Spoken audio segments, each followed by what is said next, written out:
Welcome to the House of Acer podcast. I'm your host, William, and joined today will be Sean. I'm second today. And Derek. Hello. He's bumped down to third on the call sheet. Yeah. I'll be replaced by a cat next time. On this episode, we're discussing the 1998 Blade film. Just saying that now because they're going to make the new one in the future that might be just called Blade. So if somebody listens to this podcast years in the future, like, this isn't the one I wanted to hear about.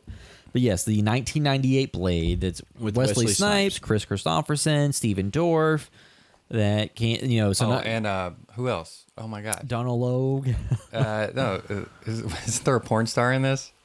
Probably. Or am I? Sorry if I'm calling her a porn star. We can go ahead. You can keep talking. Look, anybody can be a porn star. When I saw the name, I thought, oh, they got, and I don't remember her freaking name. Is it Sasha Grey? That's like the only one I know of. No, everybody, later. rattle off your top 10 porn stars while I'm looking at this. Dirk Diggler from I Boogie typed in Nights. Blade on IMDb and hit enter, Yeah. and it's the newest one. Yeah. I What was accidentally hit that one? George Costanza's made up porn name? Does anybody remember? I don't remember. No. Damn it. Tracy Lords. Right? I don't know. Yeah. She's because she was in Zack and Mary too. She is a Penthouse Pet of the Month, September 1984. And which role was she in Blade? Honestly, let's see. Raquel, was she like one of the blonde chick maybe? Oh, one of Deacon Frost. I recognized her associates. name, but Okay. I was like, I didn't really, honestly, I really didn't know what she looked like. Yeah. So I was like, I know that name, but that's it. Yeah. So, and she does some acting work too and other stuff, but I think she's. Oh, just for anybody that cares, George Costanza's porn name, if he ever were to be an actor, would be Buck Naked. So Oh yes, I that's remember what that. I Yeah. But so Blade, the 1998 film, was directed by Stephen Norrington. I think the next movie he directed after that was The League of Extraordinary Gentlemen, the Sean Connery One that forced him into franchise film. retirement. The one that, because he had, I think Sean Connery had been offered Gandalf in the Lord of the Rings film. And I think Matrix as well. And he just didn't want to take on these franchises. Well, he and, said he didn't understand the scripts too. Yeah. Well, I think for Lord of the Rings, too, he wouldn't be devoted that much Yeah. time in New Zealand and doing all that.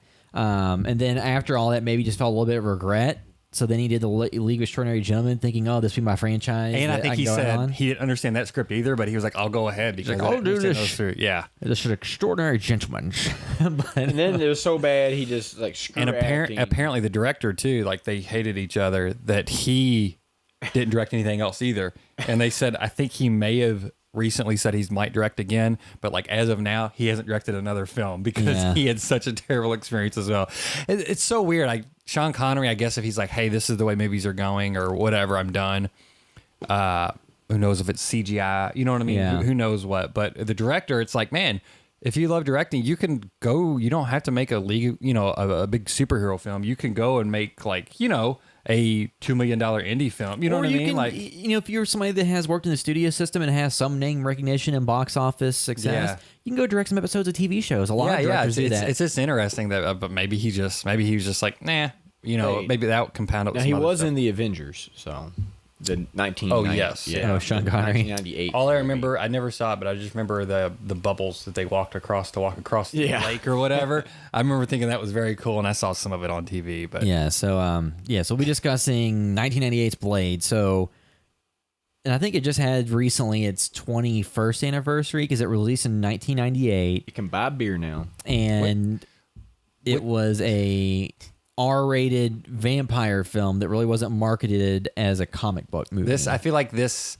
I mean, okay, maybe like Crow probably started the seeping it into the mainstream culture a little bit more. The leather, that 90s like leather fetish that Blade kept the train going. But Matrix but wrote it. that's what I was saying. The Yeah. Matrix was a year later, 'cause so you- it's not like Blade jumped off Matrix and said, "Hey, like this like cool action with you know what I mean, Yeah. kind of like some techno music and it just this whole 90s vibe." because like you had, like you said, you had The Crow. And it was also like an adaptation of a comic book. And with Blade, when they Yeah. made the movie version of Blade, like I had read comics as a kid, but it was mostly like Spider-Man and X-Men, and then like some Spawn towards the end. Hell, But- even X-Men had leather suits. But what I was gonna say was with the main thing when I heard that there was a movie called Blade with Wesley Snipes. I was remembering the Blade that appeared in the Spider-Man animated series that was on Fox in like the 93 or 4 or whatever. And I was like, is that the one from like Spider-Man? And then I was like, oh, it is, but they didn't connect it to anything else. So they kind of took a superhero character and downplayed all the comic book elements and just made it an R-rated like vampire action flick with, at the time, somebody who was a very steady box Known office actor, performer for action films, and Wesley Snipes. So at the time, like looking at the difference between now and then, back then it was not sold as a comic book at all. And then today's world, it's sold as a comic book property first. And like, I don't know that when they Marvel... And too, they have the old film. Everybody was pining for Blade. And I don't know that if they make the new Marvel film, if they'll let it be R-rated and as violent as the original ones were. Because, I think what they would probably have to do with that is release... I think it would, to me, make more sense is to release an R-rated Deadpool in the MCU, see how that does. Yeah. And then this one, that would determine the R rating of that. Well, for Blade, those need to make it like a $50 million budgeted sci-fi or like action horror flick or something. That's not going to happen. That's the only bad thing about the MCU is like you wouldn't get this movie in the MCU. Yeah.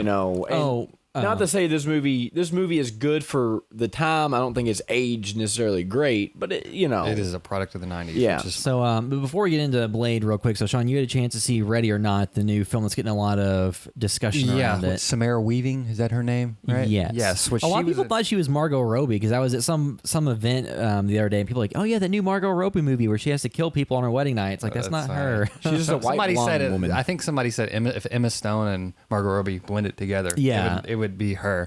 But she's been in a ton of other stuff. Evil Dead or Ash vs. Evil Dead and Mayhem. Yeah, Mayhem. Mayhem, which is kind of the same almost tone. I think tonally Mayhem is the same thing. Which who's in that? I also had Stephen Yeun, who is on The Walking Dead. Yeah, I just watched that because it happened to be on Shudder, like their live TV thing. I was working one day, and it's like you had watched it before, I think, right? And then so I just decided to watch it. Have you seen that? No. It's like people in their office. Does something happen to them? Like they contract some sort of thing? Yeah, there's something that causes they get. They shut off any sort of judgment, right? It's they like get introduced to something where for a certain amount of time they have like no filter and just do whatever. Yeah. So people get violent and kill people. Yeah. It came around the same time as the Belko experiment, which is about the office people that were killing each other. Yeah. Same thing happened with Paul Blart and The Observer Report. My dad was like, "Why would they make two mall cop movies?" It's like, well, they're completely different. I was like, "I don't think they planned on it, Dad." We've only had one mall. Now we have two. Actually, which one got a sequel? No, Observer Report's awesome. Yeah, Paul Blart got 2 sequels. Did they? Was there a third one? I thought. Or I know there's one where there's like a bunch of mall cops that all come together to help fight something. You know what? I've never seen Paul Blart, but at least that gave people the insult of calling. What's up, Paul Blart? Paul Blart, like mall cops or anybody on a Segway or a mustache like that. So anyway, Ready or Not, that's been getting like huge praise. At the time I went in, it had like a 90%. It may have like an 89 after that on Rotten Tomatoes. I did not come in on as hot on this film as most people, but I was also expecting a lot because of the praise and just because of the potential to satirize. This is I guess anti-capitalist. It sees rich people in a fairly poor light, considering they are hunting people for sports, and like there is mythology behind it and reasoning and stuff, and that's all very pulpy and like kind of an exploitative spin, and it leans into being an exploitation film, but for me, there wasn't kind of almost enough of that stuff where, I don't know, like I was talking to you guys about it in chat, and I said I was expecting this to almost be more like Die Hard in some degrees, and it's not saying like, hey, it has to be this thing, but it never gave me the feeling of that at all, as far as her being very smart or using any of what makes her to like overcome things or setting up these elaborate traps, or just there was none of that kind of funness of that. I guess like the part that makes some of those things interesting, like, you'd almost think like, oh, let's do some Home Alone stuff, or you know what I mean? Like, and so, but it is very much leans into the humor. And like I said, almost the same tone as Mayhem, but it never made me laugh really loud out loud. And you're just going LOL, like just saying LOL. And like there were some giggles and stuff in the theater. There was a lot of people in there, but but yeah, it's just it was almost a comedy first with like some extreme violence and gore. You know what I mean? Yeah. Kind of like Cabin in the Woods. But and I like those actors in it. Most all the actors I liked in it. The Don performances Johnson in it. No. Or is he in that one movie with No. Daniel Craig and them? Yeah, never mind. Yes, Different movie. and whoever was in this though that plays like I guess who Don Johnson would play like the dad figure. I can't remember his name, but he's very familiar. He did a great job. Just something about it was good and it was fine, but it didn't hit those levels of satire that I was expecting of like point at like, man, it really nailed him. It's just kind of like presents its idea of like, hey, these rich people are hunting her and they're terrible people, and then we kind of go along and it's fine. It's all good, but you know, I'd probably give it like maybe like a 7 or so. Like it was good. Like but so many people are just this is their horror film of the year. I think like when I saw that, because it also is shown in conjunction with the new Ryan Johnson film, and I'm sure they're not the same. Yeah. Oh, Knives Out. But they kind of seem the same a little bit because it's like rich people doing stuff, and it's like the Ryan Johnson looks infinitely more interesting. Yeah. So that kind of gets that movie gets forgotten. then there was Some like- people are pointing this movie like comparing it to Clue in some regards, but like really, it's not a whodunit. It's not like honestly the characters. They try to make the characters like this is probably the wrong term, but flamboyant, and I don't mean like you know maybe traditionally what you think, but flaunting sexuality or something. but It's just, they're just very. They try to make them very characterized. Yeah. and they're fine, but none of them were like, oh, I loved that character. You know what I mean? There are no standouts like in Clue where everybody has a strong Would identity. this have been better if they had just an insane Nick Cage type character playing the dad? That's the thing. And Yeah, it's like because it seems like the dad was great, Yeah. but I think it's the writing on him, and they all aspire to be like strong characters, and I can Yeah. remember them. I can pretty much remember all the family members, which is more than you can say for a lot lot of of- films like yeah. that, Yeah. for sure. But none of them hit me real hard where I was like, oh, I love like those couple people, like you know this person or that person. They're all good, but that's the thing. It's like they're all pretty good, but none of them are great, and that's the thing about. And who else is it? Adam Brody. Yeah, Adam Brody. And I like Adam Brody a lot in this. He's really good in Yeah, it, he and I shows do up in like a lot his of stuff. character in it. He hasn't visibly he must be taking that Paul Rudd serum. Hasn't visibly aged in like 10 years. Yeah, I mean, like we watched Jennifer's Body recently. You know what I mean? Yeah, and He's he was great in like that. yeah, because he was on that show like what the OC or something. Yeah. It was a bit like in Scream 4. Yeah. He's one of the cops and stuff. Yeah, he was great in it. He was probably one of my favorite characters next to Samara Weaving. But it was good, and I'd say if you seem interested, definitely go see it because I'm on the outs. Like everybody Yeah. else seems to really love it. Well, I think sometimes with these movies, and we've talked about, I haven't seen this obviously, but I think sometimes like a movie just doesn't suck, and because it's not bad, And people it's a are like, horror film too. Yeah. That's the thing. I was thinking about that too. I was like, if it's a horror film and it doesn't suck, they're like, hey, this is awesome because Yeah. so much of them are trash. The other thing with movies getting a lot of hype and stuff, and it's not anybody's fault. It's just the way you do it. If somebody watches a movie, and is like, yeah, I enjoyed it. Maybe give it like a 7 out of 10. They're not using that as the box quote. They're not using that to promote it. But if somebody comes out and says, I love that movie so much, favorite wickedly thriller out of the funny is year. what- yeah. But then what happens is a lot of times people are going for that because they know that's what will get the shares and get the attention brought to it versus just a solid review. So John if they Murphy on Twitter if says they give this is the- hyperbole, then it's more likely to use that in marketing or advertising than if you just give a straight review without just- any. And I don't. And I heard somebody say they were kind of upset that it leaned more into the comedy than horror. And this was like one of the negative reviews. But for me, it's like it leans more into the comedy than horror. I'm fine if it doesn't have much of the horror stuff. You know what I mean? Yeah. Like as long as it has that almost like dark sense of humor and tone. But if I'm comparing this to something like Game Night or Blockers or something, like it's for me, you know what I mean? Like as far as like laughs, this doesn't compare in the slightest to those. Like Game Yeah. Night is kind of seems similar in some regards, and it's just not even close as far as my level of enjoyment of humor. But this has a lot more gore and everything else, and it's fine. But yeah, I just think sometimes there's movies that come out, especially in the genre we talk about, like if they're good movies, then they get just good as in appeals to a mass audience. It just immediately shoots it up. Yeah. And they give it a lot of praise when it's like, oh, okay, well, I mean, this isn't a bad movie, but it's not a great movie. Or two, with the horror genre, there's so many people that have their specific lanes that they like of horror. You know what I mean? And then this is like really jiving with a certain lane of this. And so all those people, it is their jam. Yeah. And they're all like, hey, this is my perfect thing. Just like now I can't think of the name of it. Ari Aster's Midsummer. Yeah. Like for me, that was like right in my lane. So for me, yeah, I'm right there. Like that's what I love the most this year in horror. So I think it is too our genre that we deal with, or the horror genre. There's so many like subgenres and like shades of it. Where if somebody is too far this way, this won't even appeal to them. But this crowd may just be like over the moon. And even though it's all horror, it can be vastly different. Yeah, well, it's like The Dead Don't Die. That's been my favorite. But that doesn't align with a lot of people. So I get it. But when you get a movie that comes out that has mass appeal, because like Lights Out was similar in that way when it came out. Like I don't think it got as much praise, but it wasn't a bad movie. But we went watching like, Yeah. and or like even a movie we just covered recently, Scary Stories. It's like that has really high praise. And you watch it, and it's like, did it get a curve because it just wasn't bad? Well, I mean, I think too. There's some stuff. So like the trailer for the new movie from Robert Eggers, who had done The Witch, The Lighthouse.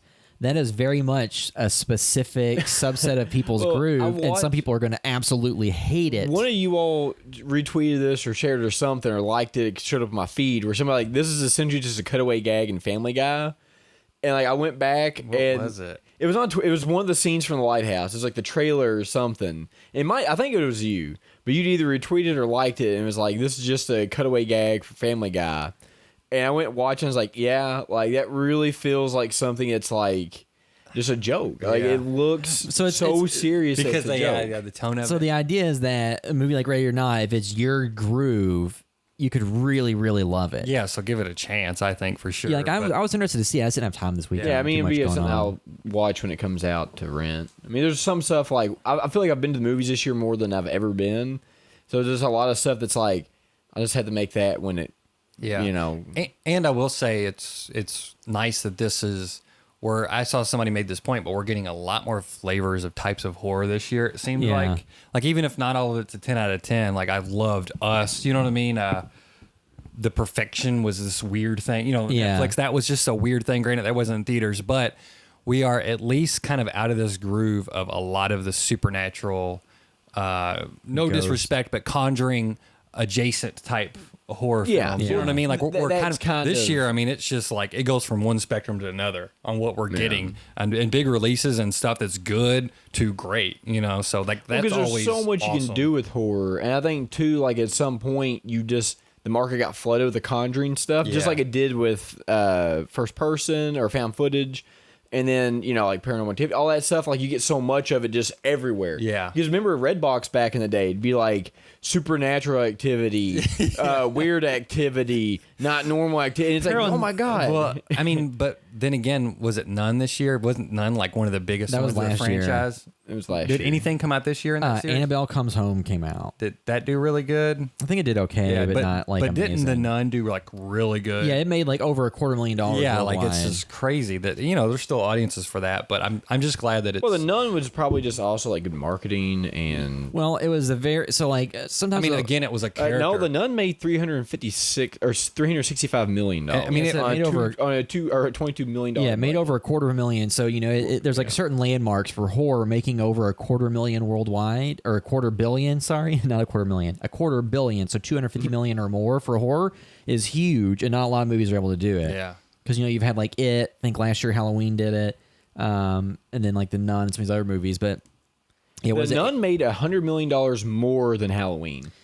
it's younger audiences. And then, they don't care about Halloween as much. I'm guessing. Annabelle Comes Home, which we did not see. And it has a 26% on Rotten Tomatoes. Yeah, nobody liked it, but everybody went to see it. Which one did? The Nun. The Nun. That's why we skipped it. 'Cause they were like, Annabelle it's Comes probably Home has made $222 million worldwide at this point. still no slouch, But Yeah. I think it's important. It's that horror. Like there's an easy horror imagery to sell. A scary nun, A scary doll, Sure, a I get nun. that, but I think a nun's even more attractive than a scary doll because that's even though a scary nun isn't anything super original. Well, and we have two- so many doll stuff. You You know know, what they should Yeah. have done is they should have Chucky this year too. They should have had Child's Play. Yeah. what's the Whoopi Goldberg movie Ghost. where she's the nun? Sister Act. Sister Act, but that's the nun, and Whoopi, she has yeah. to deal with it because she's her character from Ghost. All right. So Look, I'm Robert right- England. It's Robert England's mother. Yes, yeah. And Whoopi Goldberg's in there. CGI Ghost Patrick Swayze. It'd be a See, good in the movie. future when we can like just CGI recreate everybody, We Yeah. can just make all these movies that we want. We could just use the deep fakes thing, you know. Yeah. But- we could just make whatever movie we want and just Yeah. cut it all together. Only use Patrick Swayze from Roadhouse in a horror movie, so it makes no sense. And then there's like the one joke the ghost where on Rips his throat out. on the show Parks and Recreation, Chris Pratt's character is just their TV got broke, so he's just reciting from memory what happens in Roadhouse. Roadhouse. And he's like, and he said, he's just paraphrasing what the character said. And he's like, and this guy said, and I've had sex with dudes in prison. And he's like, and from the look from him, it was not consensual. So, but yeah, so now But this time he rips his throat out, but for real. we can get back into Blade. So the Yeah, this is 1998 so Marvel. Yeah. So, like I said, this was the era when they weren't putting a Marvel bumper up front and pushing that element I of thought it. they did. I thought they I said Marvel. very Well, much, I'm saying- I very much knew that this was a comic book movie, though. I'm just saying they didn't push that as much in the advertising Yeah, and, I thought when and it all kicked that. off, it had the little comic. I mean, it may montage. have. I'm just no, because I think that the Marvel like flipping pages Yeah, thing that that was was- a later introduction. Maybe they just put it in there and like later showing. But yeah, so the movies, Wesley Snipes back at the height of his Snipesness, I and open my eyes. Leather Daddy Wesley. That's what I was gonna say earlier. Is like that was like when they came in, they're like, what do we want this costume to say? And it's like, Dad likes leather, well, and some, and that's the Matrix. The you Blade. mean Leather You guys Daddy? seen Pinhead? So something something watching these movies. So of course, like Blade 1, 2, and 3. So 3 is the one that has all the crazy production stories about Wesley Snipes only responding if you referred to him as Blade, and then he would respond by just writing on a Post-it note and leaving it for you later. And then you have signed the eye, Blade. Then you have the eye scene where he refused to open his eyes in the Oh, scene. they CGI'd so it. They CGI'd it. It looked like googly eyes. and then Wesley, like, open your eyes up. No. apparently man. he referred to Ryan Reynolds as a cracker at some point, and he's just like, that's not offensive to me. I don't know. But I mean, Ryan Reynolds has been on a journey to make a better comic book film since then. That's why he was Yeah. so passionate about Deadpool. Well, he did Green Lantern. That didn't work. Deadpool he and Wolverine. That didn't X-Men work. Origins Wolverine. Yeah. Now look, if there's not some type now that Deadpool is in the MCU, Throw on my glasses. and You guys there's are a Blade movie, if they don't somehow reference that, because it's very Deadpool-esque to Yeah. reference that. But Yeah. yeah, so like with What this, is- never mind. We're talking about Blade, not Blade. yeah, so And Blade. full spoilers. Yeah, Yeah, full spoilers. So of course, Steven Dorff is your bad guy, and the main thing that a lot of people in the horror world remember seeing Steven Dorff in prior to Blade was The Gate, where he was a child actor, like in his teens. And that was, the kind of goofy horror film where it had like claymation monsters, kind of high I love concept. that movie. When there's like the pit in the backyard and the demonic band record and all that stuff. Have So we covered that? We haven't done the episode. We did a video review with Corey on that Yeah, movie, but I and love when I was a kid, that movie caused me to have some terrible nightmares. that's the thing. I wasn't scared, but the imagery from that movie, even though I only saw it like a couple times when I was young, like Yeah. there was a few movies. Again, the end of Trolls 2, Yeah. with a baseball going down. That and then like the little like claymation guys, that Yeah. would break apart and go into the door. Like That was a good scene. That's what I remembered the most. There's Of when the the horror parents come home and they're like talking, and then they think the Well, I parents remember- goes to hug them, they fall. Yeah. and- Well, see, yes, I remember that's too, good. movie's like good. the dog was buried in the pit, and then it was in the bed or something, Yeah. and so like, yeah. But Steven Dorff is in this movie as kind of the main bad guy, and the world that this sets up is kind of like an alternate version of New York where people don't. So when somebody runs away and somebody points a gun at them and is about to shoot them, everybody screams and yells. But the second the person is out of sight, they don't care that the person that had the gun is just standing there still. Well, and Blade is a black guy also, and there's a scene with him like Beating the crap beating out of a a cop cop. up in public, and nobody seems to care. Yeah. Like that's just like, whoa, this is a different world. You know what I mean? That Like, the world they're portraying is one in which did not exist in crime the 90s is either. higher than it is in the real world, and things are rougher than they are in the real There's world. also vampires, man. So I mean, I think too, though, part of it is so the first Blade is set in New York City, and then the second Blade is set in what seems to be like Prague or Eastern Europe or something, and then the third one is set back in the U.S. kind of, but it is set in the U.S. But the first an one, iPod commercial. the first one feels the most grounded, yeah. because the sequels, the second film, the Guillermo del Toro directed one, Blade 2, which is still my favorite in that series, it did unnecessarily use CGI in places, and this movie mostly held its CGI usage for like the very end and the big bad fight with Steven Dorff after he got the blood god stuff. The majority of the rest of the film was practical Yeah, and and a more lot subdued. of it too would be like quick shots, like him jumping across the rooftop, being a very quick shot, and it was used to good effect. Did we go see Blade 2 together? Was that in high school? I don't remember if I saw that in theaters. I saw that in theaters, but I feel like I saw it with a few people because I specifically remember watching that CGI fight scene in the theater. Yeah. And I actually liked it then. You know, I wasn't like, oh, Yeah. that looks really bad. I thought it looked a little weird, but I was like, oh, that's cool. But to be fair, that was before we got bombarded with just massive amounts of Van Helsing. But the reason I remembered it is because it did look a little odd. William loved Van Helsing and used to watch it like every day. We've had this I argument. don't care about We've had what you this argument on say. the podcast. You watched it so much. But with Blade, so you did have Wesley Snipes doing a little bit of martial arts action in the movie. Felt like they did more of it in the sequel, but It was a lot of like Dragon Ball Z, like quick hits and like Well, it was funny blocking, though, because, which I like- liked. I thought it was Yeah. fine. But this is pre-Matrix. So like if somebody had watched this after they watched The Matrix, they would think this movie is ripped off of it. Yeah, there's even like a slow motion bullet dodge. Yeah, right? and it's like Yeah. so. This was like pre-Matrix, so it is funny like how in the, you know, this we is were also getting there. Yeah, This is pre-Max Payne, so because Max Payne has a little bit of Max that. Payne was ripped off Bullet Matrix. time. Yeah, but I'm saying, Yeah. but that still had a little bit of the leather daddy, you know, 90s whatever. well, I that think was, Max Payne was more neo noir. The big thing about this too that I was thinking, like, there's so many shots of people just holding out big ass pistols that are automatic and just firing them. Yeah. That's when I was a kid, and then in the 90s, like the thing I would draw a lot would be Uzis. Like I Yeah. feel like Uzis were a big thing in comic books, like all the image stuff and like you know what I mean, like Yeah. those kind of more hardcore comics that were not traditionally what you think of as far as the mainline DC. But then we started getting people like Blade coming into Marvel and stuff, and like the Punisher, of course, was Yeah. prior to that.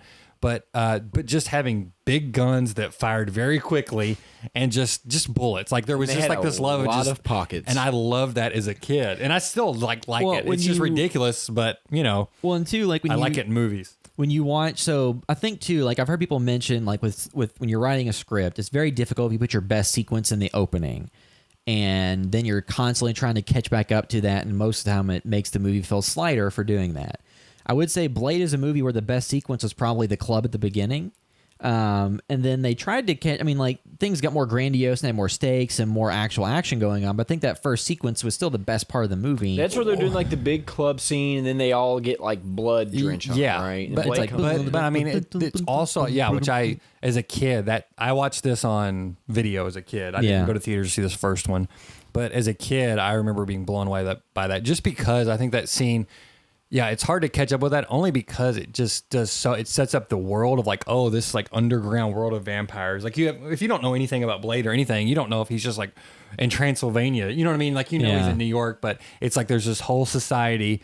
You know what I mean? A blood rave. Like it's just all these radical, like cool ideas, and then Blade showing up like one of the best character introductions and just beating the shit out of everybody. Yeah. And what's also with too, a I guy noticed in the that's film- believable to be able to do that. Yes, you yeah, know? like just that whole sequence was like, oh my god, this just sets up the world so great. So I mean, I feel like those three movies could have rode on that scene alone. They probably could have made a bad second one, and if it was still okay, they could have made a third and one. two, like the logistics of the opening scene, like so Deacon Frost is there, but then he's gone. So did he just duck? I think it would have done more for the character building if it showed him just ducking out and not trying to take Blade on himself whatsoever until he got the powers at the end and just Yeah. try to make his underlings do it. Like that may have been a character moment, but I definitely just got that he was there and left. Yes, like yeah. I mean, it was pretty. But and two, in this movie, it seemed like Wesley Snipes is more game to actually act and give little reactions and stuff, because there's a scene where he's in the movie, once the woman, he lets her go back to her apartment, kind of as bait, and then the cop doctor. comes, who's the familiar, whatever, yeah. and that's when like he's going to shoot him, and then she stops him, and he runs away, and then he's like, "We'll just wait and watch his car. He'll come back to it." And she's like, "Well, nobody could be that stupid." And he's like, "Once you know a beast, you know what it's capable of." And then later, when he gets back in his car and they're driving off, he kind of looks to her and just like this little fake smile for a second and goes back to what he was doing. Yeah. And it's like, it seems like he was against doing acting full on later, that He was changed after the death of Whistler. Was it Karen? Donald Logue too. Yeah, Donald Logue was great. Udo Kier was in Yes, it. Udo I Kier. always remember Nick Nolte being his sidekick, but it's not. Chris Christopherson. Oh yeah. Yeah. Yeah. He's also in the Hulk, wasn't he? Or is that Nick Nolte in the Hulk? Nick Nolte was in the Hulk. Okay. And then Kenny Johnson. So he was the human that was in the opening scene who gets taken to the club, who was later on shows like The Shield and Bates Motel and other stuff. But yeah, like that opening sequence is still like a highlight of the film. And then they introduce some of the elements throughout. You get to see, what was funny because like Blade catches the Donald Logue vampire on fire, and then goes to the hospital to finish him off. Yeah, and that's a great just running gag through the film. You know what I mean? He beats the just crap beating out up of and, him. Like he's already mad because he's already messed him up before. You know what I Yeah. mean? Like this has been going on a while, and then they just keep going, and there's like a good. I mean, it's a good setup, like gag and then payoff at the end when he Yeah. just like quickly like cuts his head off and kills him, they also- and then he catches his glasses. Like Yeah. that whole setup is so fucking great. But they also picked a good guy for that too. 'Cause it made it fun. He's you know? great. Yeah. I just watched Sneakers again, and he's like plays a scientist in that film, so he's like playing a real smart guy. well, because it is really fun when you get to watch movies and you have a villain that tries to act like they're badass, but they don't look very badass, and they just get somebody that plays it well. Yeah. Because in real life, you see that all the time. You're out somewhere, you see some guy who thinks they're bad, and it's Yeah. like, you're not. Stop. But yeah, like so with William's like, stop putting me in this locker. You're not cool. You're not cool. You just look dumb. and right when they're out of earshot, like right when they're past where they can hear you, it's like, give tiny penis.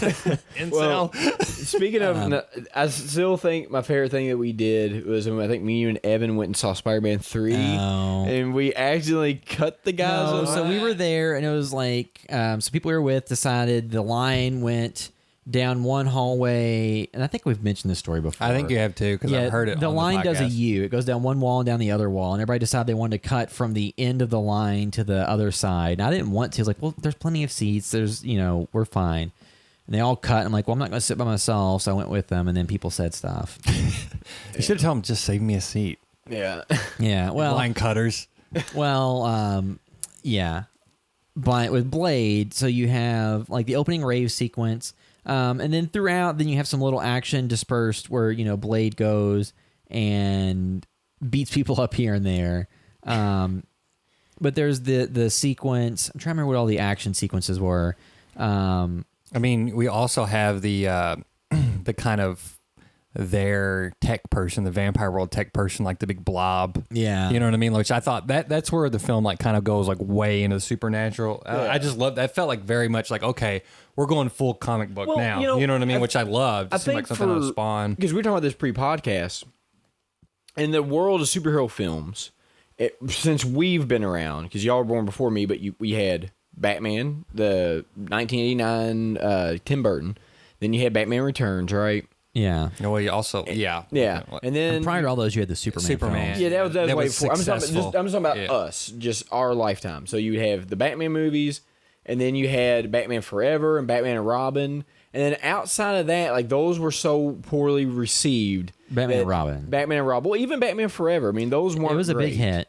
Yeah, but after Batman and Robin, I think that kind of scared people off of the superhero stuff. So then they did Blade, and they didn't connect. Which Blade probably doesn't get enough credit because it was successful, and they actually casted, an African American for the lead in it. I mean, which Blade is that anyway. But just kind of one of those things. Like, I don't know without the success of Blade that it's kind of weird. Like, what happens if you take that out? Do you still have the stuff that's going I think on now? X-Men was in Quick, development. what year did but- Howard the Duck come out? Was that post 85? I think so. That was in I the think- 80s. Yeah, I think it was post 85. Which that's a Yeah, weird movie. That was not That's a hit. Marvel. I film. was trying to think. DC kind of ruled the gambit. Yeah, they DC, did yeah. the Captain America and then the Fantastic Four movie they shot just to keep the rights with like. But I think, Mr. Fantastic's to me- arm on a broomstick. So from the end, so with like these types of movies, I think in terms of getting kind of out there comic adaptations, I think you got Batman Returns in whenever there was 91 or 92, whenever that came out, the sequel. Those were probably my favorite Batman film still, though, just because 91, it doesn't I think. follow the comics at all. It's just its own thing. It's bizarre, yeah. So you get that, and then the sequels I felt were kind of just like glib, like Jim Carrey prancing around in a jumpsuit type deals. Well, they lost Tim Burton and then they lost Michael Keaton. Well, they decided we don't want these to be as weird anymore. We want a more mass market product. Weird. But they said we want a mass market product that we can sell toys of, because we can't sell a toy of Danny DeVito in a onesie with black bile coming out of his mouth. But they did. But then, like with Blade, it felt like that one going R-rated was the first time since then that a comic property got to go to kind of the outskirts of the material. And I think that without the success of Blade, because I think the X-Men was going to happen regardless. But Yeah, I think that Blade's success being kind of an unknown property said, oh, you can take a comic property and focus on different elements of it. You can give people what they want out of it without... Because in the 80s and the early 90s, a lot of times when they made movies that were based on comics, they really took all the elements out of it that you wanted. Mm-hmm. Yeah. They would give you the Punisher without actually wearing the skull, or they would give I forgot you the Punisher movie. Dolph Lundgren. a Dolph Lundgren. So you would kind of get you would get a glimpse of what you wanted without the elements you really wanted there, the reason you went and paid the money. Blade was one where, like, it didn't have Dracula in it, because of the comics he fought Dracula and Morbius and stuff. So the first one was more grounded with Deacon Frost. I have no idea if Deacon Frost was a comic villain. I believe he was. I think it said Deacon Frost and him both. They credited it like, we're created, but so like Udo Kier, I don't think he wasn't credited as being credited in the comics. Yeah, so I think, and like Blade 2 went off in its entire different direction. I don't know that any of the people in that were from the comics. I mean, they could have been, but... And Blade was more of an obscure comic book property too. He was not. He was very B or C. But I do list. think without He was a special guest on Spider-Man cartoon. He was, without the R-rated Blade. I mean, so Guillermo del Toro directed Blade 2, then did Hellboy. But I definitely think without that lineage, Hellboy doesn't exist. No. Yeah. And I think that some of these more obscure comics take a little bit longer to happen if they ever do. I don't know. But they also seem to allow them to be weirder or Yeah. take more risk than than a Superman. Batman obviously got too weird for him. Spider-Man, you know what I mean? Like, they're all like, okay, we're going to do PG-13. We're going to play it a little safe. Yeah, because I'm trying to think, so like other stuff. So when Sam Raimi was trying to make the Spider-Man films and was working through the development hell on that, he did do Darkman. And that was kind of in the same wheelhouse as Blade, kind of this outlandish horror action film. It was successful, not as successful as Blade, because they got like direct-to-video sequels versus the theatrical sequels. But we also got Phantom in the 90s with Billy Zane. Billy Zane. Well, and then Yeah. there was also The Shadow with Alan Baldwin. Yeah, The Shadow. So you got kind of these old serial those are- adaptations. Yeah. So you had, like you said, you had like the Phantom and some of the ones that were trying to do like They were these- trying, you know what I mean? The It wasn't like it Rocketeer. was total. Yeah. Yeah. It wasn't like it was a total like, hey, we don't even want to touch us. It was like they kept trying, and it was They were like, trying- Yeah. They kept trying different angles into comic or graphic novel or serial adaptations before kind of figuring out a formula that worked.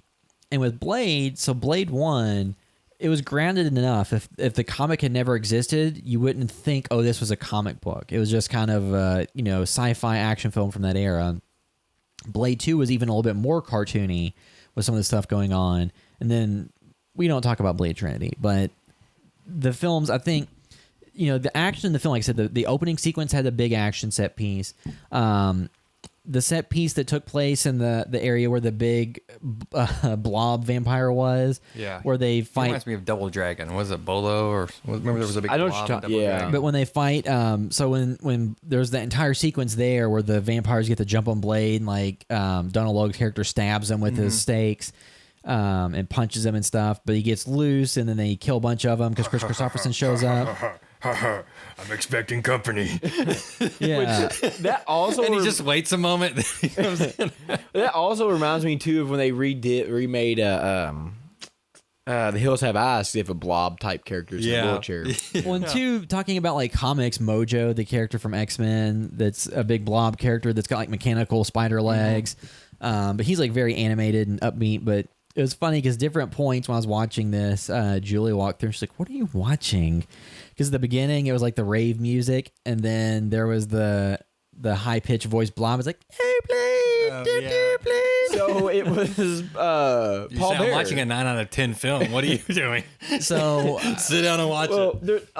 I want Paul Bear to be in this. and it was funny to me. So like Deacon Frost at one point when he's in the like archives translating their ancient texts, and he's listening to some like headphones that has really loud rave music. And it's like, that's so 90s. And But, you so know, I kind of love it. I think too the whole thing is 90s. Just I was wondering, like, so this film works for me, but Blade's demeanor, like, it's so. Granted, he has a little bit of humor in here, but he also so flat. takes himself so seriously and He's everything. very Like stoic. That like it's- that. You know, does that work anymore? You know, is it too like hardcore 90s ed? You know what I mean? Like that's Well, what I think it's what like. I think what this lacked is what we have now with all these other superhero franchises, especially as later X-Men went on and stuff. Like you had other characters to give them a little levity or whatever. Yeah.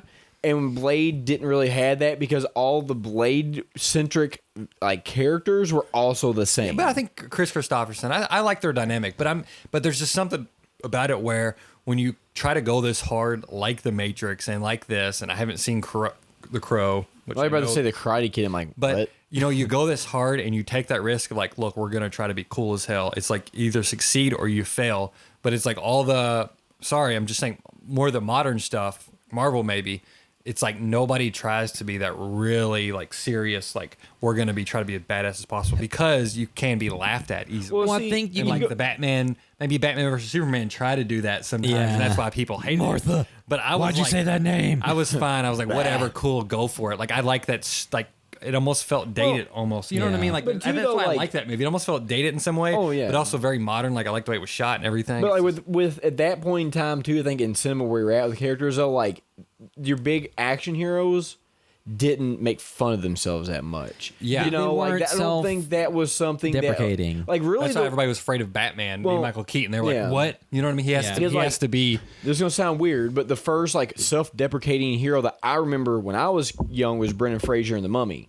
So because he was very self-deprecating. There was a bunch Or- of or jokes. quippy and- yeah, quippy because like he runs in the room and there's a bunch of and he runs out. Like Blade would never run to a room full of vampires and run out screaming. Han did that first, from what I know of Yeah, film. no, but I'm saying in my lifetime, Yeah. like what I remember, Yeah. you know, like, but you know, you would yeah. never have Wesley Snipes run to a room with a sword and there's Yeah. a bunch of vampires, then he runs out.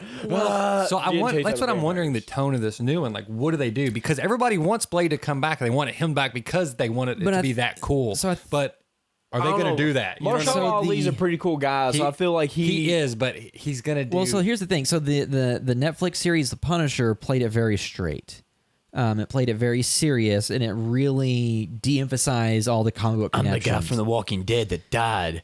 So take me it seriously. so I think they can play it seriously, but because I've heard there was rumors that that they'll introduce Blade because they're making a Doctor Strange sequel. It's like the Multiverse of Terror or something. So or I forget what it's exactly called, but they're saying it's gonna be like the first like horror movie out of the Marvel era, and they said they could introduce Blade through that. So I think taking like a horror element. But I don't know that you can have Blade be as stone-faced as Wesley Snipes was. Yeah, And two, part of it is in Blade Trinity, they did try to introduce Ryan Reynolds as the comedic relief, but Wesley Snipes was having none of it, and it didn't really work because just him quipping off of someone that, you know, they basically just... making him the butt of the jokes. Blade. Because remember reading, like, at one point, Wesley Snipes had just stopped doing anything they wanted. He just kind of refused to do what they wanted. So the director, David S. Goyer, is like, well, look, we've got all your close-ups. We can just use a stand-in for the rest of the film, and you're done on set.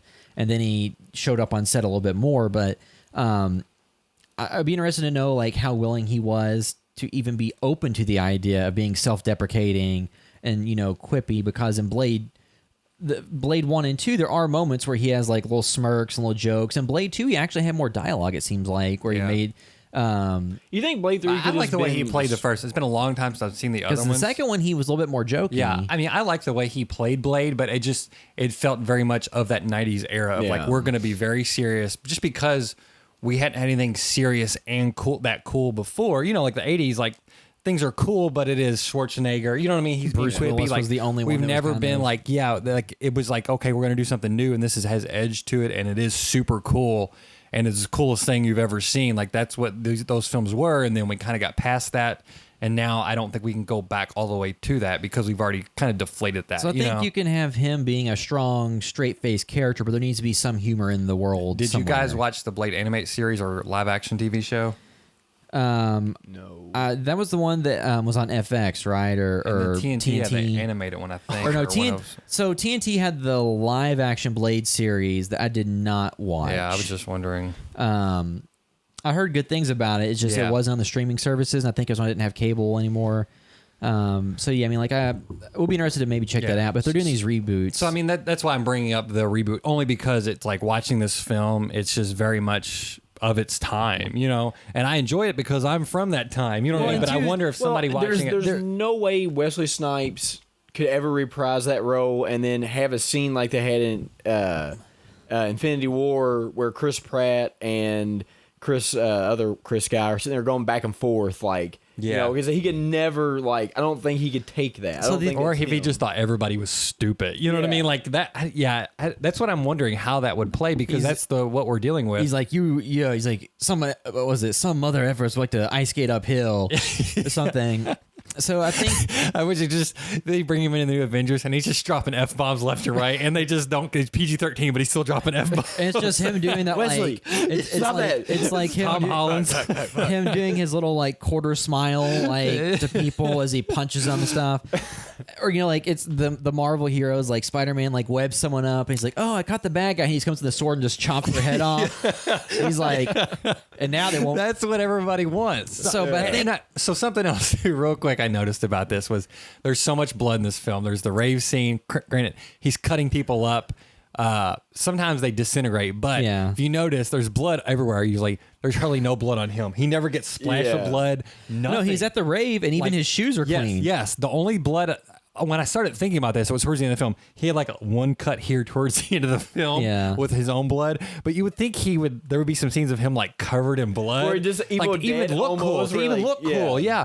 But it's like, did he say, nah, I don't want none of that blood shit on me? You know what I mean? Yeah, I definitely. That's what I was wondering. He's probably like, I want people to see my face when the action's happening. Yeah, and I'm so like put together that I don't even get a drop of blood on me because I'm so like the most I'm getting. I'll let you do a cut right here after I've beat everybody up in the entire. Because I listen to like some of the like actors that get a bunch of the blood on them. They talk about like for months. Yeah, it's like you're finding it's still in your hair. It's still in your nose. Like I get why, but it's funny because you know that. Part of it could have been too with him having such a short haircut and like the specific lines in his hair and all that stuff. Yeah, it may have, if you got blood stuck on it, being really tough to get it off. So they may have just avoided doing that for the purposes of continuity and shooting. Yeah, for sure. But it was just something I noticed. But like watching funny. the opening scene where there's the blood rave, I'm like, how did he go in here and not get any blood on him? Because his jacket's pristine. Yeah, it's even funny to cut to an action scene. He's like underneath of a table the entire time. He's like, okay, blood's done.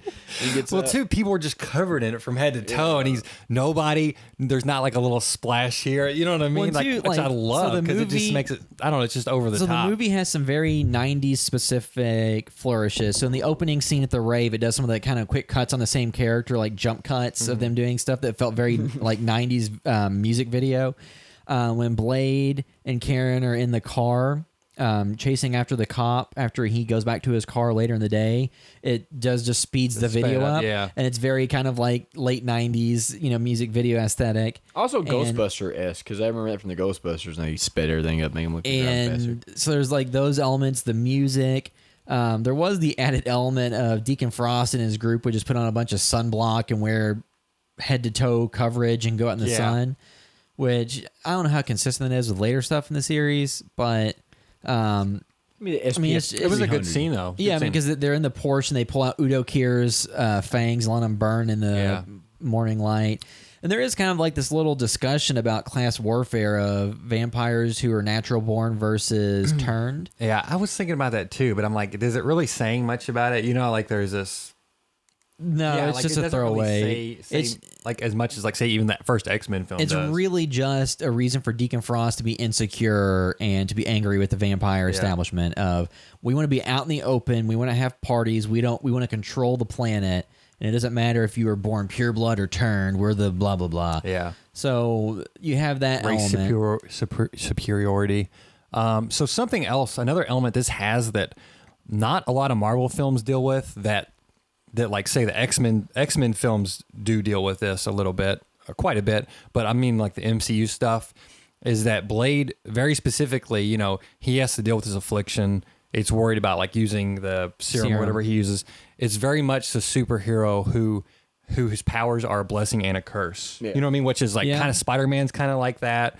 You know, the X-Men are like that, but the MCU, they don't. Nobody struggles with like, oh, this gives me a lot of trouble. Well, in Spider-Man, in the comics and the animated series, it dealt a lot with the genetic mutations he eventually had to deal with of getting that fix, or he turns into the man spider. Yeah. So you do because that's a very interesting element to this movie. That like it's good drama, it takes it seriously, but the MCU, it's like, hey, if you're a superhero, you hit the jackpot. You know what I mean? It's basically like that in all those movies, which is fine. Those are lighthearted, but it's something that I think superhero films could come back to more and have some interesting stories around. It was like even like in Tobey Maguire's Spider-Man's like at first I think he really enjoyed it, but then it was just kind of like, man, screw this. Yeah, that was like it's just screwed up his whole life where his personal life is falling apart. Yeah, which the new Spider-Man films, he struggles with that, but it's all like mostly it's all in good fun. Like, here comes $1 billion jet to scoop me up. Yes, as opposed to it's not, because I think with Blade, so he need to take the serum because the other alternative is he would have to drink blood, and he doesn't want to do that. And I guess he can't turn people since he's only half vampire. He can't turn people if he drinks from them because he drinks from Karen at the end or whatever.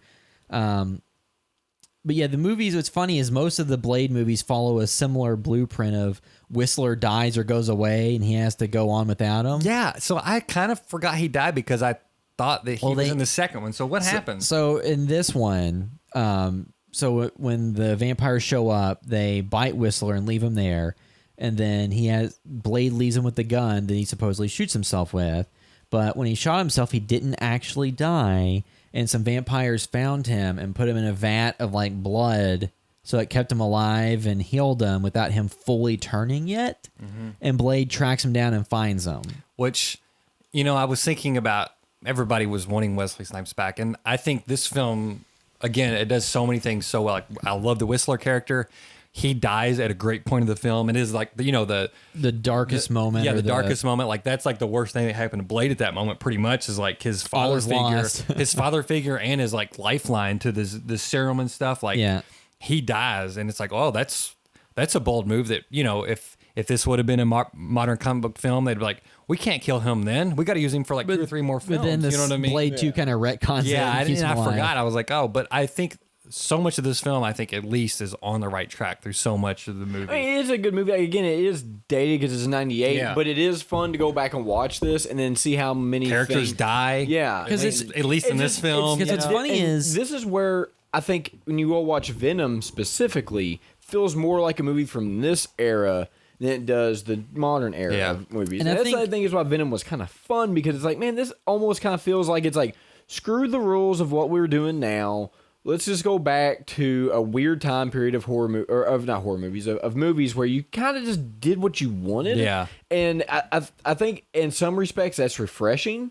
And then again, it does feel very, because if you go watch Venom now, it feels like a movie that was made 20 years ago, but it doesn't look like it. And too, like I said, so the era this came out in, this was pre-Matrix. Yeah. So it was leather-clad martial arts action. But I mean, the martial arts action in this one was mostly just Blade punching and kicking people and then shooting them and cutting them up with a sword. Perfectly serviceable, because there was plenty of good shots of bullets just flying across rooms and people falling down. Like, it all was fine. Well, then in the sequel, I was even happy with it by modern standards. Because the sequel, they had like Donnie Yen and they had these other more choreographed fight sequences. But in this one, it was just, establishing the universe and the world that they're in. And it is this kind of, because vampires had a resurgence, because there was Queen of the Damned and, the Blade sequels, Underworld. and then Twilight and Underworld and all that stuff. Not saying Twilight is but like in the popular culture, vampires made a comeback, because in the 90s they were kind of gone. I mean, you had Interview with the Vampire, but you had Bram Stoker's Dracula. You had stuff in the 80s. They're kind of, But this was their Lost Renaissance Boys. period where you had like a 10-year period where... But this is the era where you started to get vampire movies that had a new metal soundtrack with Jonathan Davis from Korn, Underworld, Queen of the Damned, and Underworld. But Blade, because I always see memes of where Blade is put into scenes from Twilight or Underworld, or these other vampire properties. And just I would have always wanted to see that, but because I always used to make the joke, and people always worried about you spoiling stuff, so that when I would tell a spoiler, my spoiler for everything was that Blade showed up at the end and killed somebody. Let me ask you something too. Given that this movie was just its own, encapsulating its own little world, like they all used to be, do you kind of miss that for now we have these huge expansive universes they try to push and everything. Is it kind of nice to go watch something that is just its own self-contained? Only because I don't care about. I'm fine with the expanding universe. Only because, again, like I said, with something like this, they kill Whistler. You know what I mean? Like in the expanded universes, they're not going to get rid of a really good supporting character that quickly. Yeah. You know, and to be fair, like they probably didn't know this was going to be a sequel at the time. Yeah, so they just do everything. There's nobody here that I think was wasted as far as characters go. You know, there's nobody that's hanging around that think, oh, that person's going to be back for the sequel. Like everybody, all the major vampires get killed. As far as you know what I mean. All the people that they introduce get taken out. You know, it's even his mom. You know what I mean? Like they don't save that for a later thing. Yeah. His mom kills his mom. Like they tie everything up nicely, and I don't know. It just but then they also leave it open to some regards. But it's almost just like that doesn't mean it's a sequel. But it's just like, hey, he's in Moscow now, and he's still fighting vampires, and he's okay, and that's all you need. It. You know what I mean? Like that's what I would. Yeah. That's what I value out of this. I'm fine with the connected universes. It's only whenever you can feel them being restrained because they've got plans later. You know, they've got this plan or this plan. I think that's what I like. One good movie and make another good movie. You know, that's kind of what I miss of that era. Is because like. I know that I like X-Men a lot, but like Logan was like that, and then you get this, and then the original Raimi Spider-Mans, like those maybe don't hold up to what they are now, but you go back and you watch them, and it is kind of nice just to be in this little different feel. Yeah. It's a different feel, and it's a more encapsulated world. I think that like the Blade series, you have this world where would you get Blade 2 in the modern MCU? Like the Guillermo del Toro one? Yeah, like, no. So I think the problem is that with a lot of these movies, you have this kind of cool standalone universe that gives a lot of interesting story possibilities as a jumping off point with the story they have. But if Blade existed in if the Blade from those Wesley Snipes films existed in the larger Marvel Cinematic Universe, it doesn't make a ton of sense that none of it would have come to the attention of S.H.I.E.L.D. or others at some point who would have been involved. And the comics, you know, the comic books all had these interconnected characters that showed up at different points, but the comics didn't really care about, well, why didn't Captain America come and help Spider-Man on this? Because they're all just doing these things. You know, like, this is a Captain America series. If somebody shows up, that's cool, like, but this is about Captain America. When the Dark Phoenix was destroying stuff, why didn't Thor show up with Captain Marvel? I mean, so there's all these things in the comics nobody really cares about. So I think with something like Blade, it was nice to have kind of a limited group of people who are fighting against vampires and kind of like a vampire hierarchy, and because in this movie you have like the vampires that are kind of like in this New York town, or I guess like New York. It didn't really specify. You assume it's New York, but it could have been Chicago, Detroit, whatever. Washington D.C. and then bloodsuckers. And then in Blade 2, it takes place in Europe, and it seems like there's this older, larger vampire council. And then the third film is kind of a different aesthetic again, or they go after Dracula in like modern day America. And I really think that instead of having it just be a buff, short-haired guy being Dracula, because they already have like buff Triple X or Triple H, not Triple X, Triple H in that movie. They should have had it be like a Gary Oldman ass Bram Stoker's Dracula type Dracula with like cool creations and monsters and stuff. But with weird with it. But Blade was still granted enough that the villains were still just normal-looking human vampires that just looked like people, and Steven Dorff was just kind of a guy that, you know, wanted to use a supernatural event because he didn't care. He thought that vampires shouldn't be making backdeal rooms with humans to stay on the, you know, lowdown. They should be ruling things.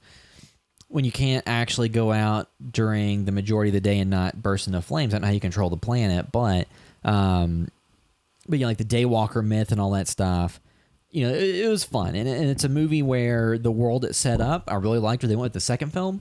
And I would have liked to see more movies in that universe that didn't connect into other stuff, because I don't need to see Spider-Man in it. I don't need to see Morbius and all that stuff. Now, since Spider-Man's out of the MCU now, they won't be able to do Morbius, the, you know, human vampire against like Blade or teaming up with Blade. Well, I guess Sony owned that already, though. Yes, right? You know what I mean? They owned all the Spider-Man characters and side characters, because like in the animated series, like Blade and Black Cat and Morbius all fought people and stuff, but they're not going to do that now, obviously. But yeah, the original Blade, it does have a lot of very 90s flourishes in it, but we take into account the fact that it came out before The Matrix, Had sci-fi action and leather everywhere, a bunch of leather daddies. And then they doubled down on that in the sequel with the even shinier, leatherier stuff. Well, it's always funny when you watch these, and it's like the Resident Evil definitely had some of that aesthetic in the later films and Underworld, and they're like just sitting there, and we always talk about this, but it's Back to the Future scene where Marty McFly is playing music. He's like, Chuck, listen to this, and it's just like, hey, watch this. And they're like, that's it. That's what I want. And then they go a lot of leather for a while. And the funny thing is, like, a lot of the suits and stuff like that in the real world, I know, like, in the first X-Men movie, they could hardly move. Hugh Jackman couldn't jump up a 2-foot concrete brick wearing his suit. None of them could step over the bricks. They had to, like, shoot around it. Well, no, they had to break them in because they showed the first time, like, I remember on FX, they used to show this all the time. They showed the behind the scenes. Yeah. And they showed them try to do it, and they all couldn't. So they had to, like, wear the suits a whole lot and break that leather in so they could do anything in it because it was so stiff. Hugh Jackman's just walking through the mall with that big haircut and his leather outfit with a bag. Well, if you remember too, like there's a scene in the X-Men movies where you expect me to jump out in blue and yellow spandex. And then but like in real life, like not even leather, just like the pleather stuff. Like Julie has done some of the not the cosplay, but like the costume stuff for like acting events.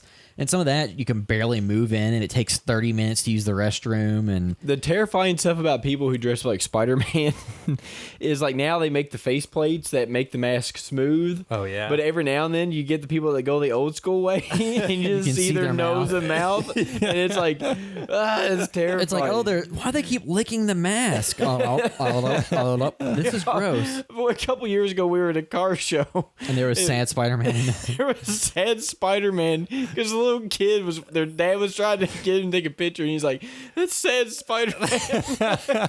Yeah, because it was just a not in great shape dude who didn't want to be there in a cheap costume. And then they had a SpongeBob. This is my body slam. Y'all remember that? No, I don't remember the SpongeBob. Me and William were there. Yeah. And then the next day, they had a cop they were saying with him because he got body slammed. But It's not funny, but somebody. Oh man. But yeah, but it was back to the era when the leather everything was in. I would wonder if all of it was actually leather, because it's probably like pleather, vinyl. Oh no, it was 100%. Wesley Snipes only wore 100% leather. like Corinthian leather. Yeah. But yeah, see, I can't move. So you had the element that they kind of played up in different sequels. Like he was mostly wearing, like he had a bomber jacket with the vest over it, with the jacket over it. So That'd he be so hot. burning I up. just love the giant bulletproof vest and all the, you know what I mean, like holsters and everything. Yeah, and the big Just shiny ridiculous, silver yeah. stakes. Yeah. That reminds me of a Stanley. I don't know if you ever saw this clip. I think he was with Todd McFarlane and somebody else, or I can't remember his name. Another big comic book artist. But it was for his show, and he's watching them draw, and he's like, they're gonna have him create a character in like 15 minutes, a brand new character, and Stan Lee's just like roasting him. Yeah. And he's drawing it, and Stan Lee's like, Jesus, how long is it taking him to get dressed when there's something wrong? Because he's like, how many guns does this guy need? Because he's like an all leather and he has like all these like guns. Well, he's like, well, I just think the bullets look cool. And he's like, Jesus, that's just unnecessary. Like Stan Lee's roasting them because that's the aesthetic of those 90s heroes. too, like everybody There's had a lot of pouches. pockets. Yeah, and holsters and bulletproof vest and everything. Yeah, so I think that the Blade universe, it probably works best as like Marvel adjacent, like Deadpool is. Like you can reference stuff and pull stuff in, but you're not connected to the rest of the universe and have to deal with the implications of overarching larger stories. Well, like too in Deadpool, they just like they don't want to deal with him, so they're there. There's like yeah, but too, I think the whole like hidden vampire society, I think that could work in the new MCU. Like I think whatever. We're gonna have Skrulls. We're gonna have Shield is watching Or the universe. just have it be a multiverse where Blade and the vampires exist, but the other people don't. I mean, because I think that Blade's powers are that he has all the benefits of being a vampire, but none of the drawbacks. So he can take a lot of damage and heal. He can, has super strength and all stuff like that. And the only downside is he has to either take a serum or drink blood. He's essentially eternal or immortal. I would like he ages like a normal person. we had like he does. yeah. Yeah. We had like Civil War, you know what I mean? Which is like, I would really like them to see Marvel eventually go in the direction of, because we've had so many, we've had all these Marvel films and we had the Avengers team up like 2 different times and stuff, as far as like, you know, the old Avengers from 2012 and the new series. I would really love to see them get to the point where they start doing the weird movies where it's like Blade versus Wolverine. You know what I mean? Like, I want to see that. I want to see some of those movies. Like, start getting weird with it. Don't worry about pushing this big narrative forward all the time. Like, make good movies, make fun, interesting. I would have liked to see more of Hulk versus Thor, like as a whole movie almost. You know, I know it's kind of weird, but like, for the comics of those that worked, like make those into a movie at some point. You know what I mean? Well, it's like they're making the whether or not it's gonna be good or not, they're making a Joker movie that's disconnected from everything else. I mean, like, but you know, like with Blade itself, I think that the first half of the movie I think is stronger than the end, because I think the end fight with Frost is not as interesting visually as like the opening club scene or some of the stuff with like the train and the downstairs area of that club. Where there's the weird club with the young girls wearing schoolgirl outfits singing and rapping or something, and then there's the blob guy. So you have like these different elements of these kind of like different visual things. Like the final fight stuff, like it's fine. It's you know, for its era, it was definitely kind of what you expected, and it was fine. I think that. I mean, I think they set up some good sequences in that, just like they do the rest of the film, where his like. Those new vials are like stuck up in the brick, so he like throws his sword up there, it clicks out, like again, kind of set up payoff. You know what the sword does. Like, there's a lot of CGI, but for me too, it had. I think the film had paid off so much at that point.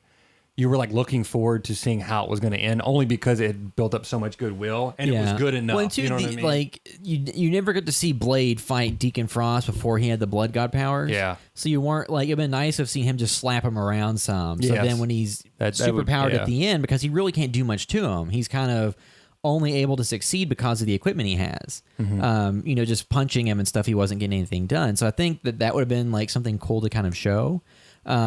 But you know, as is, you at least seen, you saw him slap around basically every other vampire in the film. So you know that there was nothing special. And then you about see him. like when he cuts Deacon in half and he comes back together. Like, you know, I like that last sequence of the film. Like, granted, the opening scene is just like phenomenal in itself, of like as a short film even. You know what I mean? Like, it's just awesome at world building and everything. But I'm really wondering what they're gonna do. Like, they've got to.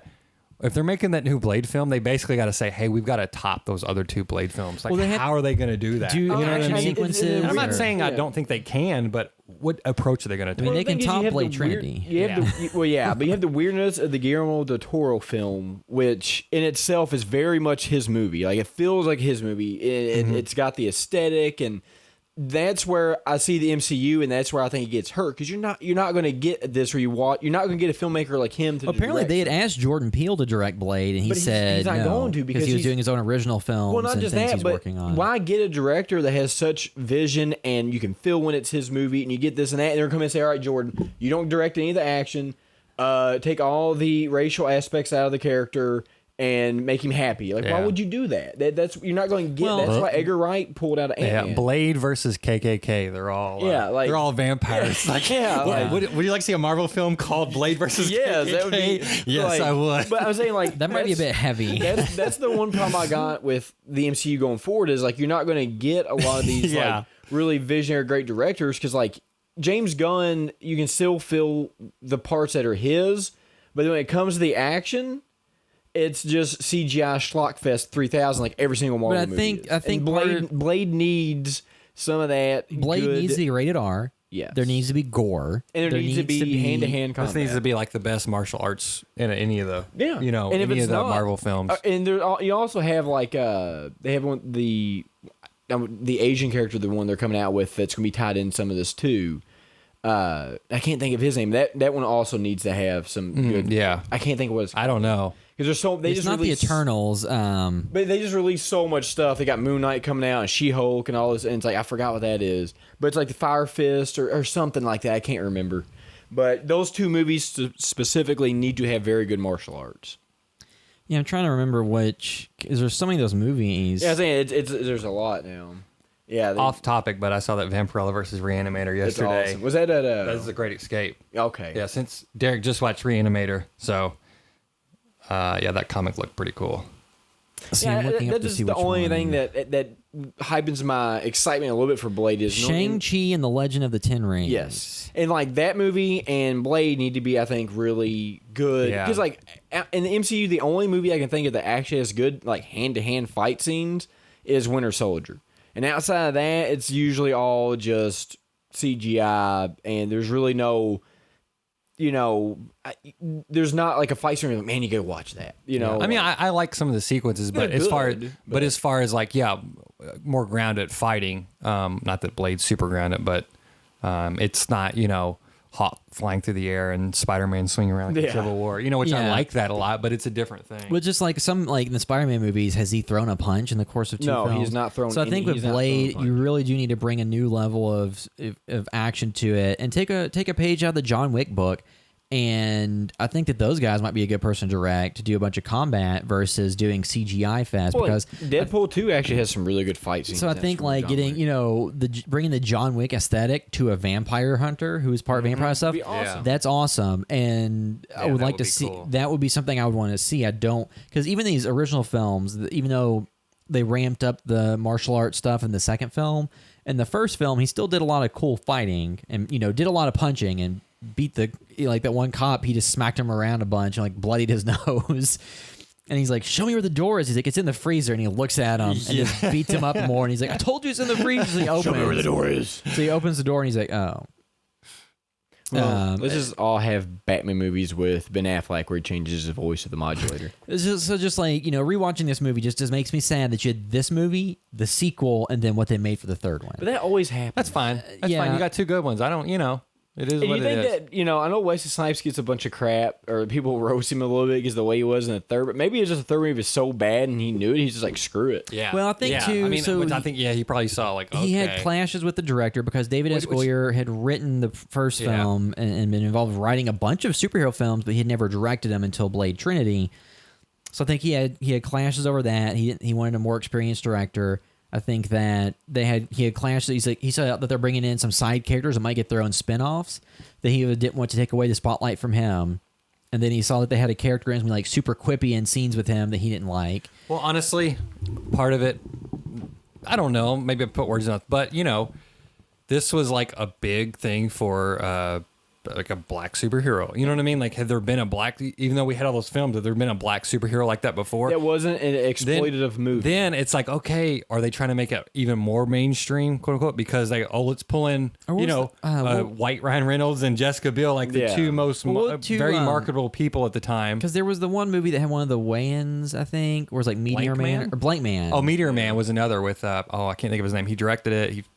But that was not on the same level. That was more of a this was a straightforward. Who was in Blank Man? Blank Man was Damon Wayans. Okay, yeah. So I knew there was, and David Allen Greer, maybe. Yeah. Dude, that was on Comedy Central all the time. Okay, so Meteor Man was Robert Townsend. Yeah, Robert Townsend. Yes. But you hadn't had like a big budget really approach, because there had been action films but usually with Wesley Snipes, he was a co-lead. He wasn't the sole lead. Yeah. And it was kind of a big step in the right direction to give Blade his own full movie. It wasn't a big cultural statement. People weren't talking about the social aspects. They just liked the movie. Yeah, but he really took that seriously. You know what I mean? That role, and fought for the movie and stuff. And it's like, dude, I would probably be like, what the hell? Like, why are you...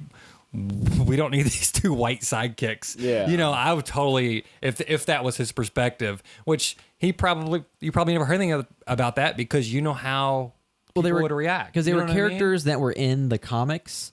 So I think that was where they started to want to pull in comic elements, the Night Stalkers or whatever, and not look at the socioeconomic, makeup. So I think that there was... Just leave it, yeah. Yeah, so but like this first Blade, I think my favorite Blade film is still the second one, but this first Blade, is entertaining and is something I will watch when it's on TV. And, if it's on I don't have cable anymore, but like, if it's on streaming services, I'll watch it. I had a copy of it, a DVD copy. I had a DVD copy that I watched. I bought it. I bought a copy of it at like a Peddler's Mall a long time ago for like $2 or something. Yeah, so it's one of those movies though, more important than people give it credit for in a lot of areas. Well, because people always talk about like Spider-Man and X-Men and stuff, but it's like, but then you have this that came out like. Well, I mean, I guess like Wesley Snipes is pushing for a Black Panther movie to be made in the '90s that didn't happen, but with this, it was really, and the thing was at the time, it wasn't a big deal in the trade publications and in the news that like, oh, you have this action franchise that has a black lead. Well, that's because there hadn't been a lot of superhero films. It's a big deal when Black Panther came out because there had been like how many Marvel films? You know what I mean? At the time, there had been like 10. At the time, though, I don't think they really advertised it as a superhero film. I think they just advertised it as an R-rated action vampire film because that was more marketable in that time period. Things changed. You know, like a lot of stuff was rated R back then, and then wasn't Blade 3 PG-13?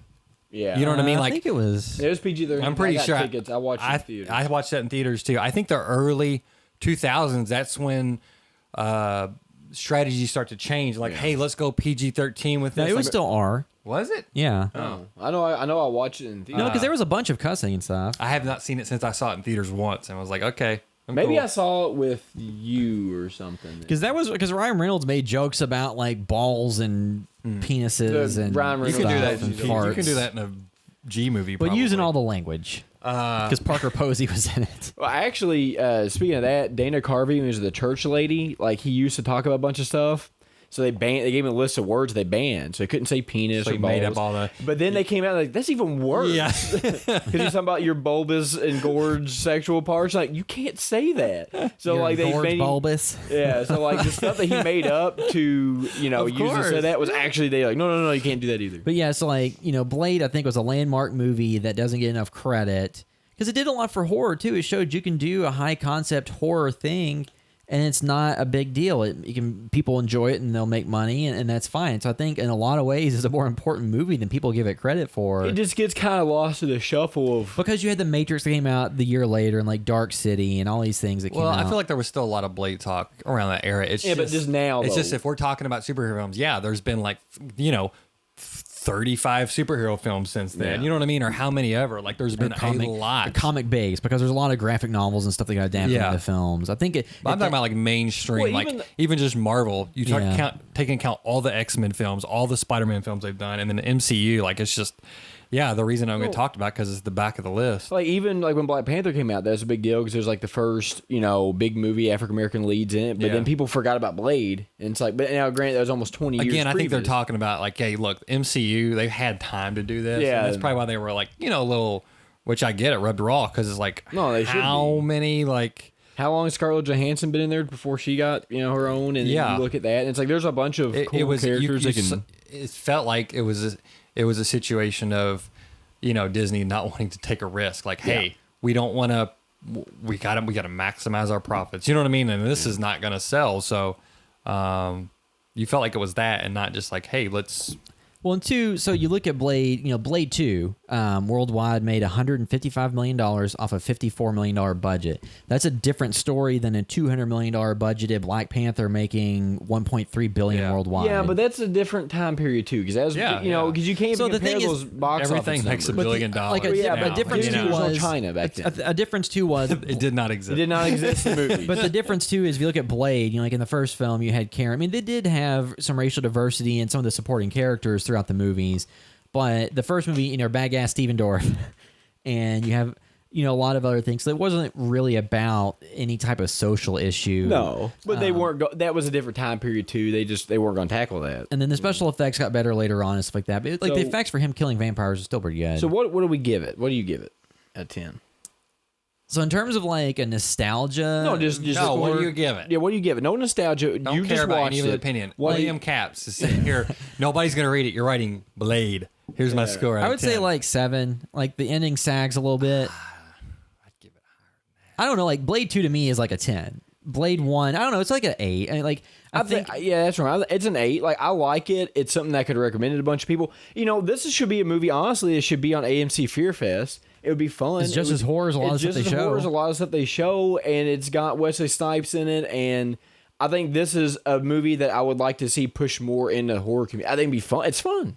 You know, you got vampires. It's because it's not scary. Some people they come to horror because they have, But like, they want to be scared. is Friday the 13th scary anymore? You know, I guess people were scared of it when they were kids. Yeah. You know what I mean? It's one of those things like, oh, it scared me when I was a kid, so I have this nostalgia. I don't know, you know. So that movie could be scary to like the KKK. They're like somebody with powers who's not white. Oh no! But in terms of the movie itself, yeah, it's more about visceral thrills and action than it is about. they show scares. Van Helsing on AMC Fear Fest. Come on, man! Like that. Well, if they show that, they can show this. Yeah, they've shown that like several times. So Well, no, I'm just talking about people's love for it. Because what was you it? know? Was it TNT? Which cable network used to run Blade I like think it every was day for about TNT. 10 years well, Spike TV. or whatever? But that was what it was. But yeah, because it was like. Let's all just quit this and just watch Spike TV. Is that still even exist? Because it was like Spike or TNT or FX. don't They know. used to constantly show shows on repeat The nonstop. Man Show. Well, they were TV just kind of like channel. they were kind of like the second tier cable rerun channel until they all got into their own original programming and rebranding. And They also and, had WCW Nitro, William. They're not second tier. because TNT or Spike or whatever is where the Blade series was too. So All right, where do you give it, Sean? I'd probably give it like a, I don't know. I was like really, again, I haven't revisited it in a long time. I give it at least an 8.5 for me, at least probably. And this is not comparing it to Blade 2 because don't remember, you know what I mean? I remember loving that film, but like no comparison towards anything else, any other series, but at least an 8.5 because I did enjoy this. It moves fast. You know, the action was fun. That's the big thing. It So many moves good fast. sequences. It just felt like no compromises really. Just like we're gonna kill people off. We're gonna, you know what I mean? We're not leaving any threads loose just because we feel like we need to. It just went for it. Love Leslie Snipes in it. Like CGI was minimal but to good effect. Well, I like I think 8.5 because I do like this. I just like this era of movies, and they say, you know what, we just gotta go for it and put everything we went to in this movie because we might not get another one, and you don't get that anymore. Yeah. You know, not in big production tentpoles like this, like other, you know. But this to me felt kind of. The only other movie that was very similar to this is Iron Man. The fact that like they made a movie that they didn't know they were getting a sequel to, so they did everything they wanted to in that one, and this and that are very comparable in that regard. I think that's why they stand so well years later. But like this movie felt just nice to watch because it's weird that's old but it's refreshing. It's like oh, they just did what they wanted to in this movie because they didn't know they're getting another one. Yeah. Yeah, I'm trying to look up. So it made in the U.S. it made $70 million. The first one. Yeah, in 1998. This was loading really slowly to see what the worldwide is, but yeah, it's just the franchise that kind of came out of nowhere. And I don't know. Actually, I might revise that up. I do think it's at the minimum an 8. It's just when you rewatch it now in light of other things, some of the action sequence or some of the movie drags a little bit, but So let's see. Worldwide, it made 131 million because it was 70 million domestic, 61 million foreign. So pretty good box office return for a character. I mean, in today's world, you would want to see way more than that. But at the era it came out in, that was definitely positive. And that was when video was a big deal. That movie did a lot of video. People were buying it all over the place on DVD and VHS. The world's changed a lot since then. Yeah, because like rental, I'm sure that movie got the hell rented out of it. that's what I rented it when I first watched it on VHS. Yeah, I mean, that's and what then I it did, made me yeah. go see the next two in theaters. Yeah, so that'll wrap up our discussion of Blade. So wait, the new Blade though is a Phase 5 movie. When does that come? Is that like There's no Phase 4 is shorter, right? Yeah, I think it's not like a release date specifically. Probably 2022. So it says Phase 4 only lasts 2 years from 2020 to 2021.